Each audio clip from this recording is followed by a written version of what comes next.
Jesse's just your typical 4-year-old boy. He loves to roughhouse. He loves to play with his siblings. He thinks bodily functions are funny. Even though he doesn't have all of the abilities that the rest of the siblings have, it's still fun. I don't really see him as different. It's just different play.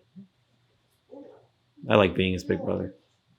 Jesse got his cerebral palsy diagnosis when he was 7 months old. I mean, we knew since birth that it was a possibility because he had a brain injury at birth. But when the doctor actually said the words, I still cried. And I laughed and I was like, I don't even know why I'm crying. I already know this is a thing. But it's emotional, you know, it's not something you ever want to hear as a parent. I definitely felt that this was going to be a lifetime devotion. Jesse has multiple food allergies. He was dealing with constant vomit 8 to 12 times a day and severe eczema where his skin was like cracked and weeping. For the first 2 years, the longest stretch of sleep I'd get was 2 hours. We've gotten him to a place of stability pretty well to where I think the biggest challenges with his care now would just be the physical. He wants to run around, but he can't run around. So we have to help him. You have to be his hands and feet. And so I feel like where most people will live vicariously through their kids and give them the experiences that they had growing up, I get to be 4 all over again. Seeing how much they care about him and how much they're willing to put in the work, even though it's hard and even though it comes with pretty constant bumps, makes me willing to go forward with them. After a while, I saw it was really taking a toll on their own health. So I decided to step up and start helping with his care. Xavier put a lot of his life on hold and his schooling on hold for us.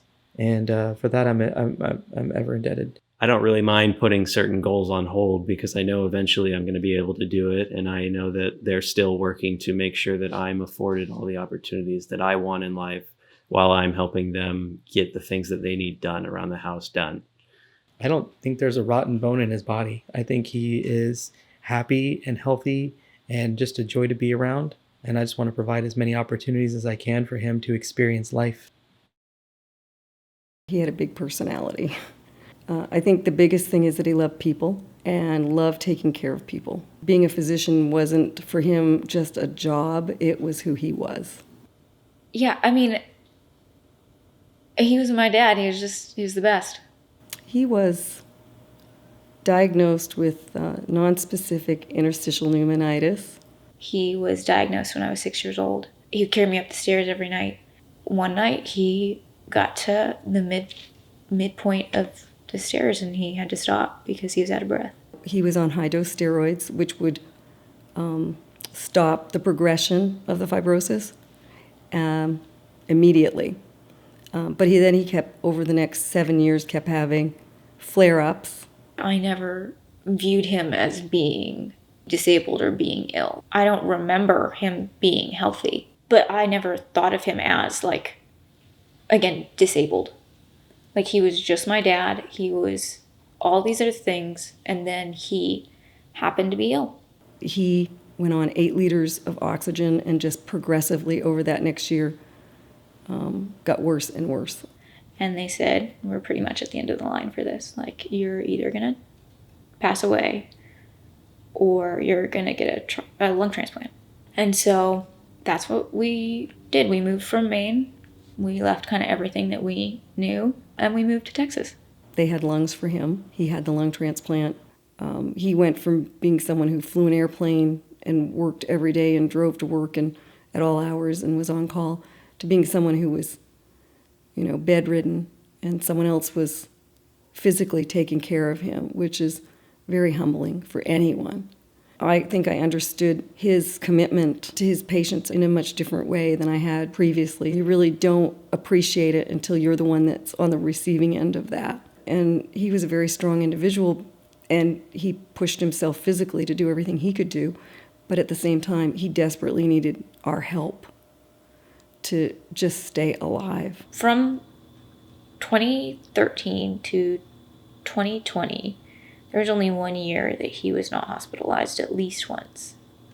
There was not a time where he was in the hospital that she was not there. He maintained his lungs for 6 years and then passed away in March of 2021 after a 5-month hospital stay.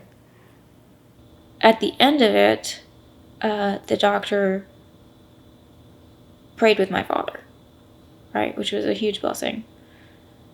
But then my dad turned around and said, "Let me pray for you."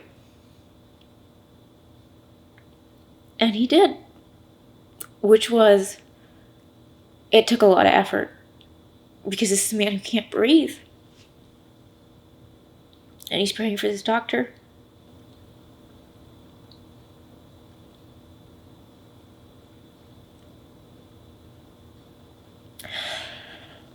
And it's just like, that's who my dad was, you know?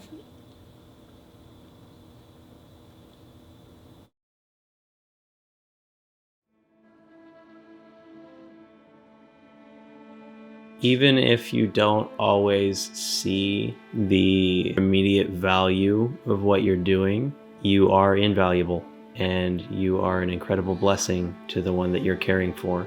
What you're doing is very, very important and will be a blessing to the one you're caring for in the long run. They will see it and they'll remember it. There's all sorts of different disabilities and things that people deal with. I think we need to understand how emotionally and physically exhausting that can be. It's not impossible. It's not impossible to take care of people. It's not impossible to take care of yourself. It may seem that it's at times a thankless job, but we're not in it for the thanks. We're not in it for the gratitude. We're not in it for anything other than it's the right thing to do.